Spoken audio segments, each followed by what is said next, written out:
इस वक्त की बड़ी खबर स्ट्रेट ऑफ हॉर्मूज को लेकर भारत से अब्बास अरागची का बड़ा बयान सामने आया। जहाजों को पार करने के लिए रख दी गई है एक शर्त। स्ट्रेट ऑफ हॉर्मूज नाकेबंदी पर ईरान का बड़ा बयान। ईरान की ओर से कहा गया है कि कमर्शियल जहाजों के लिए हॉर्मूज खुला है, लेकिन अब उन्हें एक शर्त माननी होगी। बड़ी खबर आपको बता रहे हैं, ईरान ने ऐलान कर दिया है कि खुला है हॉर्मूज, जहाजों को पार करने के लिए सिर्फ एक शर्त माननी होगी। बड़ी खबर आपको बता रहे हैं, ईरान के विदेश मंत्री अब्बास अरागची ने कहा कि स्ट्रेट ऑफ हॉर्मूज यानी हॉर्मूज जल डमरू मध्य सभी कमर्शियल जहाजों के लिए खुला है, लेकिन साथ ही एक शर्त है, सभी जहाज को हमारी नौसेना के साथ सहयोग करना होगा। यह बयान ऐसे वक्त में आया जब ट्रंप चीन के दौरे पर हैं और खाड़ी में जियोपॉलिटिकल तनाव और ऊर्जा आपूर्ति मार्गों को लेकर वैश्विक स्तर पर चिंता बढ़ी है। गौर करने वाली बात तो यह है कि पिछले कुछ वक्त से खाड़ी क्षेत्र में सैन्य गतिविधियां बढ़ गईं और जहाजों को जब्त किए जाने और ईरानी नौसेना द्वारा निगरानी बढ़ाए जाने की खबरें आ रही थीं। हालांकि अब ईरान ने कमर्शियल जहाजों के लिए स्ट्रेट ऑफ हॉर्मूज खोलने की जानकारी दे दी है। आपको बता दें, दुनिया के कुल तेल निर्यात और लिक्विफाइड नेचुरल गैस यानी LNG का एक बहुत बड़ा हिस्सा हॉर्मूज के रास्ते होकर गुजरता है। खासकर खाड़ी देश सऊदी अरब, UAE, इराक, कुवैत, यहां से निकलने वाला क्रूड ऑयल यानी कच्चा तेल इसी रास्ते से एशिया और यूरोप तक पहुंचता है। हॉर्मूज में तनाव की वजह से दुनिया भर में कच्चे तेल की कीमतों में भारी इजाफा हुआ।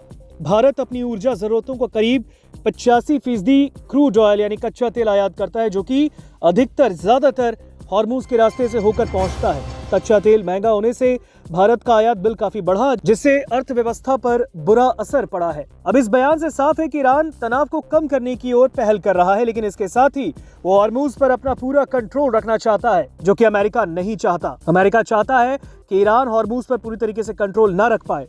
अब ईरान ने अपने बयान में यह भी कहा कि उसने कमर्शियल जहाजों के लिए हॉर्मूज तो खोला है, लेकिन अमेरिका की नाकेबंदी जारी है। वहीं अब्बास अरागची की ओर से इस्तेमाल किए गए शब्दों से जहाजरानी कंपनियों और सरकारों के बीच चिंताएं बढ़ने की संभावना है, क्योंकि इससे यह साफ संकेत मिल रहा है कि अब कंपनियों को उस रास्ते तेल और गैस लाने के लिए ईरान के निर्देश की जरूरत होगी। समुद्री ऑपरेटरों को कई सवालों का सामना करना पड़ सकता है। क्या नौसैनिक सुरक्षा या मार्ग समन्वय जरूरी हो जाएगा? व्यापक क्षेत्रीय संघर्ष के बीच कमर्शियल जहाजों के साथ कैसा व्यवहार होगा? और क्या जहाजों को पारगमन से पहले ईरान मंजूरी की आवश्यकता होगी? और ईरान के इस बयान के बाद अब शिपिंग और तेल कंपनियां कई चीजों को बारीकी से जानने की कोशिश भी करेंगी। और सवाल एक ये भी है कि क्या ईरान नए नौवहन प्रोटोकॉल को लागू करेगा?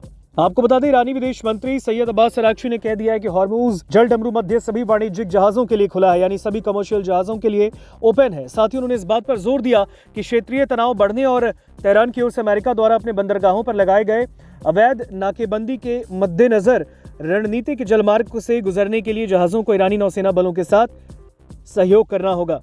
दरअसल नई दिल्ली में ब्रिक्स विदेश मंत्रियों की बैठक से पहले एक इंटरव्यू में अरागची ने कहा कि हॉर्मूज जल डमरू मध्य अब अमेरिकी आक्रामकता और उसके द्वारा लगाए गए नाकेबंदी से सबसे ज्यादा पीड़ित है। उन्होंने कहा कि हमारे विचार में स्ट्रेट ऑफ हॉर्मूज सभी कमर्शियल जहाजों के लिए खुला है, लेकिन उन्हें हमारी नौसेना के साथ सहयोग करना होगा। ईरान के विदेश मंत्री अब्बास अरागची ने इस बात पर जोर दिया कि तेहरान ने रणनीतिक रूप से महत्वपूर्ण जलमार्ग में समुद्री आवागमन को बाधित नहीं किया, जिससे होकर वैश्विक तेल शिपमेंट का एक महत्वपूर्ण हिस्सा गुजरता है।